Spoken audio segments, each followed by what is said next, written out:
warahmatullahi wabarakatuh. Selamat pagi, salam sejahtera anak ibu-ibu semua yang paling hebat di kelas ini. Baik, pada hari ini ibu akan melanjutkan materi tentang pemerintahan pada masa Orde Baru. Perhatikan semuanya peta konsep yang akan ibu tayangkan. Peta konsep ini akan membahas atau akan mempermudah kalian mempelajari tentang kehidupan perekonomian pada masa Orde Baru. Kehidupan ekonomi pada masa pemerintahan Orde Baru berorientasi pada adanya kenaikan harga pada awal tahun 1966 yang menunjukkan tingkat inflasi kurang lebih dari 650% per tahun. Usaha penyelamatan ekonomi nasional yang akan kita bahas nanti sampai dengan dampak positif dan dampak negatifnya. Selain daripada itu, kalau kalian memperhatikan peta konsep, kita akan membahas juga tentang stabilitas dan rehabilitasi ekonomi, kerjasama luar negeri, dan pembangunan nasional.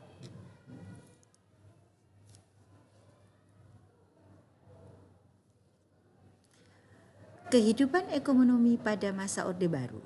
Kehidupan ekonomi pada masa Orde Baru, struktur perekonomian Indonesia pada tahun 1950 sampai dengan 1965 dalam keadaan kritis. Pada masa demokrasi terpimpin, negara bersama aparat ekonominya mendominasi seluruh kegiatan ekonomi sehingga mematikan potensi dan kreasi unit-unit ekonomi swasta. Sehingga pada permulaan Orde Baru, program pemerintah berorientasi pada usaha penyelamatan ekonomi nasional, terutama pada usaha mengendalikan tingkat inflasi, penyelamatan keuangan negara, dan pengamanan kebutuhan pokok rakyat. Tindakan pemerintah ini dilakukan adanya kenaikan harga pada awal tahun 1966 yang menunjukkan tingkat inflasi kurang lebih 650% per tahun. Hal ini menjadi penyebab kurang lancarnya program pembangunan yang telah direncanakan pemerintah. Secara garis besar, upaya pemulihan struktur perekonomian dan pembangunan pada masa Orde Baru menitikberatkan 1. Stabilitas dan rehabilitasi ekonomi, kerjasama luar negeri, dan pembangunan nasional. Stabilitas dan rehabilitasi ekonomi, keadaan ekonomi yang kacau sebagai peninggalan masa demokrasi terpimpin. Pemerintah menempuh jalan mengeluarkan ketetapan MPRS nomor 23/MPRS 1966 tentang pembaharuan kebijakan ekonomi dan keuangan serta rehabilitasi dan program pembangunan. Langkah-langkah yang diambil Kabinet Ampera mengacu pada TAP MPRS tersebut adalah sebagai berikut. Yang pertama yaitu mendobrak kemacetan ekonomi dan memperbaiki sektor-sektor yang menyebabkan kemacetan. Yang kedua, debirokratisasi untuk memperlancar kehidupan perekonomian. Yang ketiga, berorientasi pada kepentingan produsen kecil. Kerjasama luar negeri. Keadaan ekonomi Indonesia pasca Orde Lama sangat parah. Hutangnya mencapai 2,3 sampai 2,7 miliar sehingga pemerintah Indonesia meminta negara-negara kreditor untuk dapat menunda pembayaran kembali utang Indonesia. Pemerintah mengikuti perundingan dengan negara-negara kreditor di Tokyo, Jepang pada tanggal 19 sampai 20 September 1966 yang menanggapi baik usaha pemerintah Indonesia pada devisa ekspornya akan digunakan untuk pembayaran hutang yang selanjutnya akan dipakai untuk mengimpor bahan-bahan baku. Perundingan dilanjutkan di Paris, Prancis, dan dicapai kesepakatan sebagai berikut. Utang-utang Indonesia yang seharusnya dibayar tahun 1969 dan 1970 dipertimbangkan untuk ditunda juga pembayarannya. Perundingan dilanjutkan di Amsterdam, Belanda pada tanggal 23 sampai dengan 24 Februari 1967.